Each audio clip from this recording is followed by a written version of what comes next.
Assalamualaikum warahmatullahi wabarakatuh. Perkenalkan, nama saya Karisna dari program Studi Pendidikan Bahasa dan Sastra Indonesia, semester 4 dari Universitas Darul Maarif Indramayu, tahun 2025-2026. Dengan judul Konsep Dasar Media Pembelajaran. Untuk pembahasan pertama yaitu saya akan menjelaskan tentang pengertian media pembelajaran.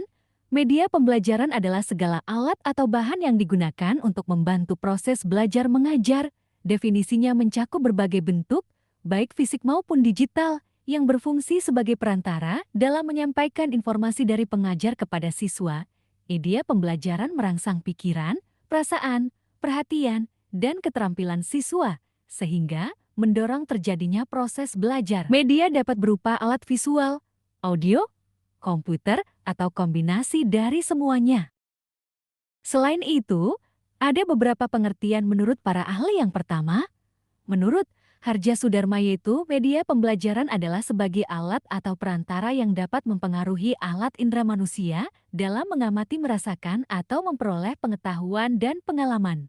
Menurut Jamara dan Zain yaitu media pembelajaran adalah segala benda atau perangkat yang digunakan oleh guru dalam proses belajar mengajar untuk memudahkan guru dan siswa mencapai tujuan pembelajaran. Menurut Prof. Fuad Hasan yaitu, suatu media pembelajaran adalah alat atau bahan yang digunakan untuk menyajikan suatu komunikasi pembelajaran agar lebih baik, efektif, dan menyenangkan. Dan yang terakhir menurut Prof. Dr. M. Safiye, media pembelajaran adalah segala sesuatu yang dapat menghasilkan perubahan tingkah laku peserta didik melalui panca indera mereka.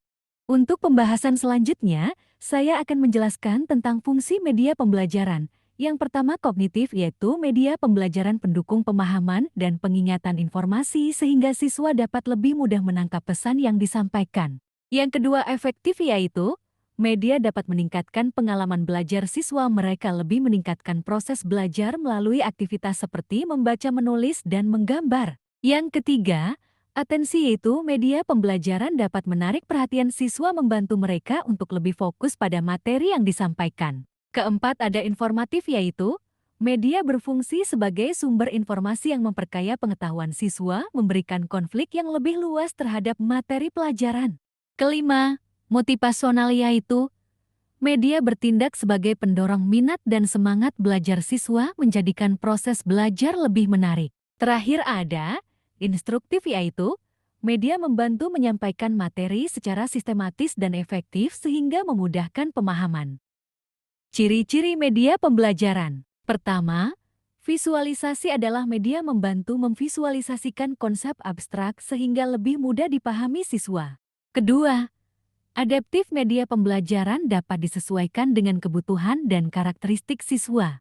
Ketiga, relevan, media ini harus sesuai dengan tujuan pembelajaran dan konteks yang ada. Yang keempat, yaitu replika, merupakan suatu konsep atau realitas, meskipun tidak 100% akurat, tetapi cukup untuk memberikan pemahaman yang jelas kepada siswa. Sedangkan yang kelima, audio, yaitu media dapat menghasilkan stimulus suara yang membantu siswa dengan gaya belajar auditori untuk memahami materi lebih baik. Dan untuk yang terakhir yaitu sensori, adalah media yang dapat diraba, dilihat, didengar, dan diamati melalui panca indera.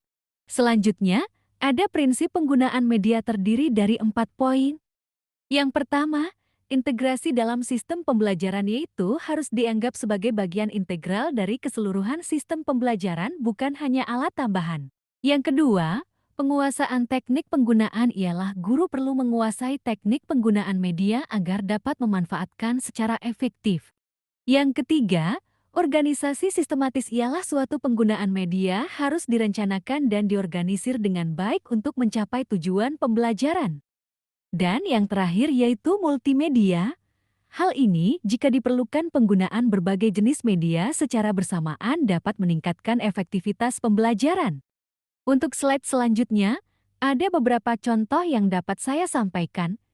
Yang pertama, media audiovisual termasuk rekaman suara atau podcast dan video berupa film pendidikan, presentasi visual yang membantu menyampaikan informasi secara menarik. Kedua, ada media gambar.